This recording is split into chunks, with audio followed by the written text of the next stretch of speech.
China Soviet Union oil company جب ختم ہوتی ہے تو اس کے بعد شنگجان پیٹرولیم جو ہے وہ آتا ہے 1955 میں. چائنا کی سیلف ریلائنس شروع ہو جاتی ہے پیٹرولیم کی مصنوعات پہ. اور یہ بھی آپ دیکھ سکتے ہیں کہ یہاں پہ جب آئل ویلز سردیوں میں کیسے آپریٹ ہوتے تھے تو اس کے بارے میں یہاں پہ لکھ کے انہوں نے لگایا ہوا ہے. تو جیسا کہ میں نے آپ کو پہلے بھی بتایا کہ جو کرامے ہے یہ بیسیکلی یہاں پہ سارے ان کے آئل ویلز وغیرہ اور جو سب سے پہلا آئل چائنا میں نکلا تھا وہ ادھر ہی نکلا تھا یہ ساری وہ انہوں نے ڈپکشن کی ہوئی ہے. یہ جو ان کی سب سے پہلی ایک آئل کی نکالنے کی ایک مینول مشین تھی وہ بھی انہوں نے ادھر رکھی ہوئی ہے. اور یہ ہمارا سارا ڈیلیگیشن ہے جن کو آپ دیکھ سکتے ہیں. اسی میوزیم میں play the film. Okay this is take the film Oh no, this Film. is a photography. Photography yes yes yes yes this is for the photography. So یہ ساری پرانی ان کی تصویریں ہیں ان کی ایکسپلوریشن کی ڈیولپمنٹ کیسی ہوئی یہاں پہ کیسے سارا ہوا. دس میوزیم ہے ویری اولڈ. اور یہ سارے یہ ان کے آئل رگس پہ جو لوگ کام کرتے تھے وہ کپڑے کس قسم کے اس ٹائم پہ ان کے یونیفارمز کس قسم کی ہوتی تھیں یہ وہ لگائی ہوئی ہیں انہوں نے. اسی میوزیم میں ہم جب آگے چلیں تو یہ جیسے جیسے چائنا کے اندر ایکسپلوریشن کی ایولیوشن ہوئی ہے وہ ساری کی ساری یہاں پہ ایکسپلین کی گئی ہے. یہ بھی آپ دیکھ سکتے ہیں کہ جو انہوں نے اپنی فرسٹ آئل رگ بنائی تھی وہ کس قسم کی بنی اور اس میں ان کو کیا مشکلات آئیں اس کی ڈپکشن انہوں نے یہاں پہ کی ہوئی ہے. اس کے علاوہ آپ دیکھ سکتے ہیں کہ یہ سارے پرانی تصویریں جو ان کے لیڈرز وغیرہ ادھر آتے رہے وہ لگی ہیں. اور یہ جو سامنے آپ کو لینگویج لکھی ہوئی نظر آ رہی ہے جس کو جو کہ اردو اور عربک کی طرح ہے یہ ان کی شنگجان لینگویج ہے جو شنگجان پروونس کی لینگویج ہے. تو ہسٹری کو بڑے اچھے طریقے سے انہوں نے پرزرو کیا ہے.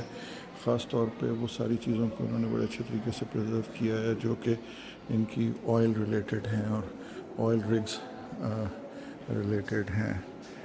یہ جو آئل کے سرویز ہوتے تھے یہ وہ پہلی عورت ہے جس نے چائنا میں فرسٹ چائنیز لیڈی جس نے آئل سرویز چائنا کے اندر شنگجان پروونس کے اندر شروع کی ہے.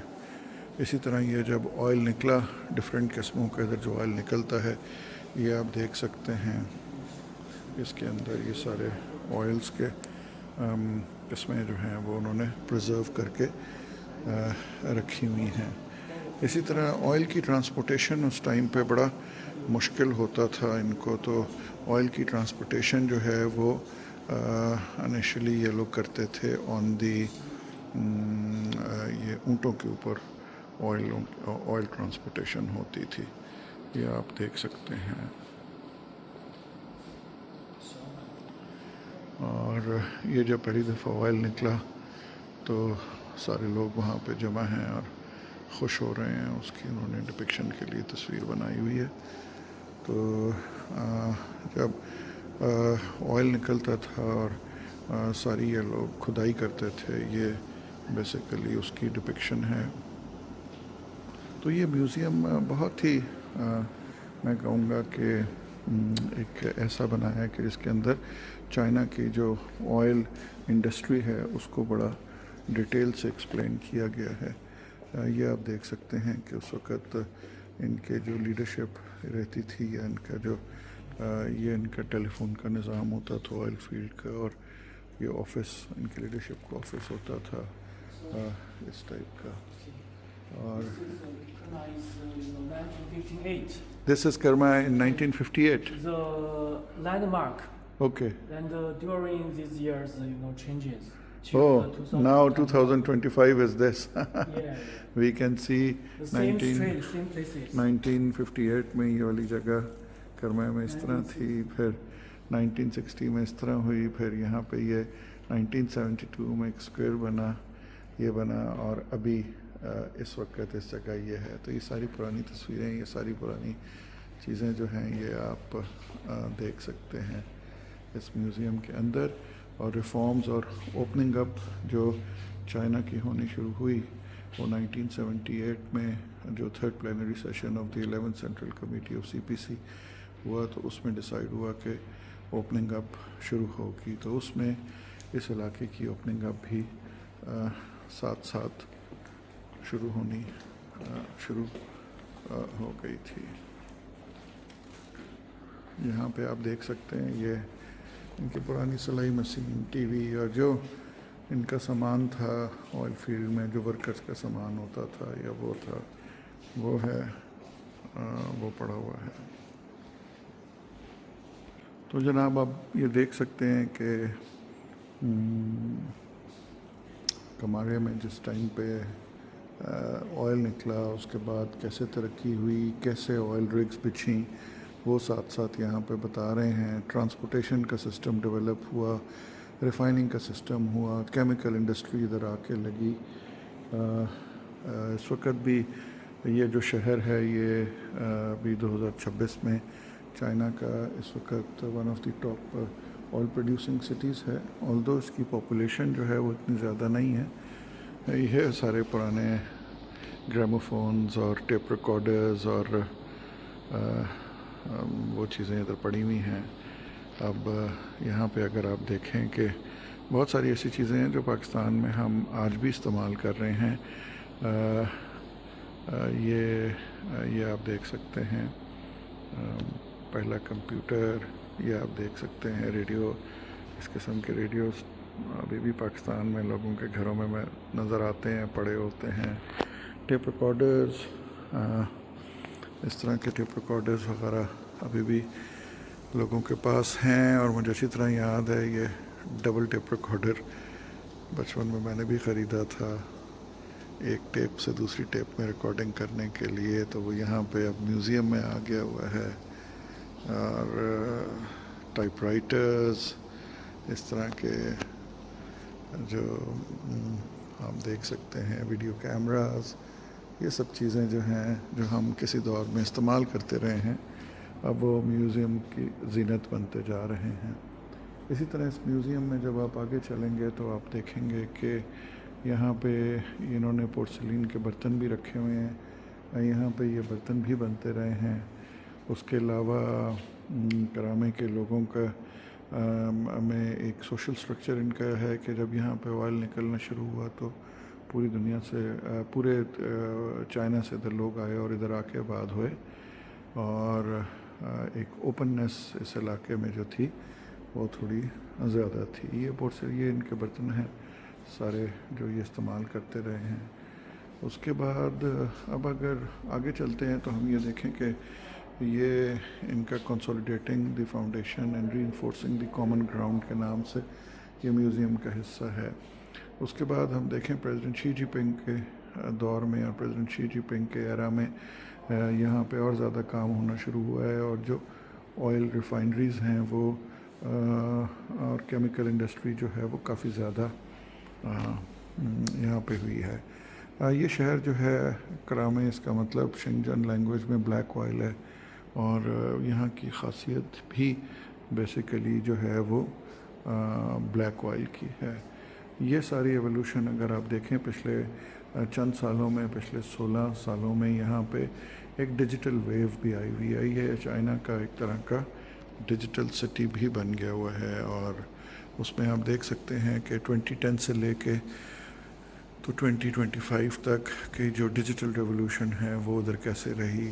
کلین گرین انرجی پہ بھی ادھر بڑا کام ہو رہا ہے. تقریباً پورا شہر ہی کلین گرین انرجی کے اوپر ٹرانسفر ہوتا جا رہا ہے. اور یہ آپ دیکھ سکتے ہیں کہ بڑے خوبصورت طریقے سے انہوں نے ایکسپلین کیا ہوا ہے اپنے آئل کی سکسیس کو ان دس ایریا. تو یہ میوزیم بڑا خوبصورت ہے. اگر کبھی آپ کا یہاں پہ چکر لگے کرامرے میں تو must visit this museum. it's worth seeing oil exploration کے حوالے سے, it's worth seeing Chinese history کے حوالے سے, it is worth seeing.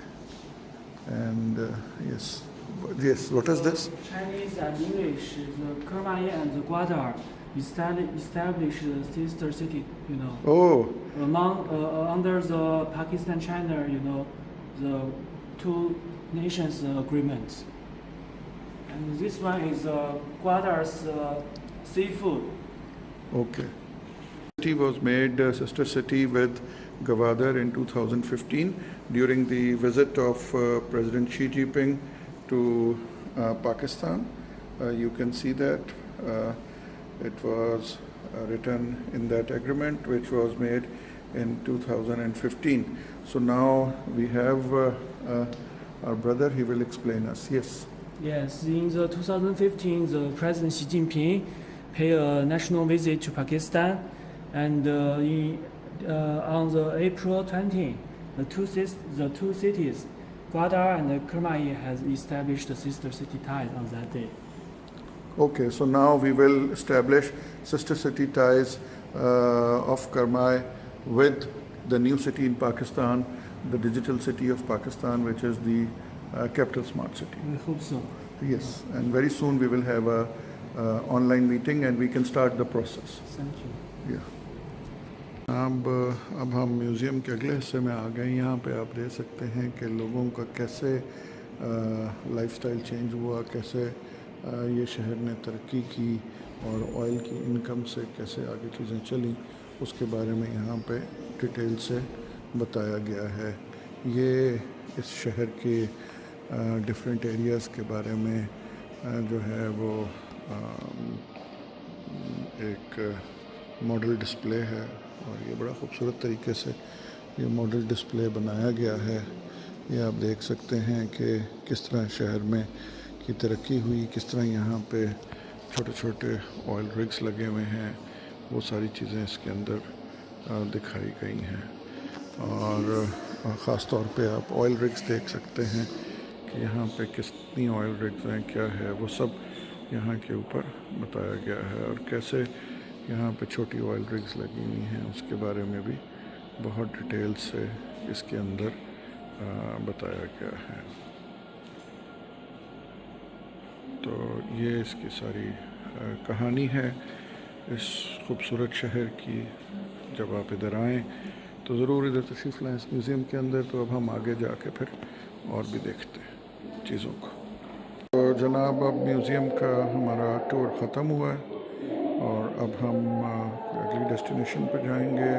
یہاں پہ ایک بگ ڈیٹا سینٹر بھی ہے, اب ہم ادھر بھی چکر لگاتے ہیں, آپ کو دکھاتے ہیں کہ یہاں پہ بگ ڈیٹا سینٹر میں کیا ہو رہا ہے اور باقی چیزوں کو آگے کیسے لے کے چلا جا رہا ہے.